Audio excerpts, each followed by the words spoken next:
SAT artıq Azərbaycanda çox yayılıb və çox valideynin və tələbənin məlumatı var. Ancaq hələ də məlumatı olmayanlara və ya məlumatı olub da mən bu imtahanı niyə verməliyəm sualının cavabını axtaranlara qısa bir informasiya vermək istəyirəm. SAT Stochastic Aptitude Test, yəni bilik və bacarıqların ölçülməsidir. Bakalavr səviyyəsində təhsil almaq istəyənlər üçün vacib bir imtahan növüdür. Bu imtahan sizə həm universitetlərə qəbulu şansınızı artıra bilər, həm də çox prestijli universitetlərdən təqaüd alma imkanını da yarada bilər. Düşünün ki, SAT sırf sadə bir imtahan deyil. Burada sizin əzbərlədiklərinizdən daha çox bilik və bacarığınız və analitik düşünmə qabiliyyətiniz yoxlanılır. İki istiqamətdə bilikləriniz yoxlanır.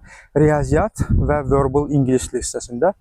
Ancaq dediyim kimi, bu imtahanın əsas üstün cəhəti ondadır ki, siz burada ən qədər mövzuların əzbərlənməsi deyil də, daha çox məntiqi analiz etmə qabiliyyəti və oxuduğunuzu nə qədər anladığınızı göstərmək üçün qiymətləndirilən beynəlxalq bir sertifikatlaşma proqramıdır.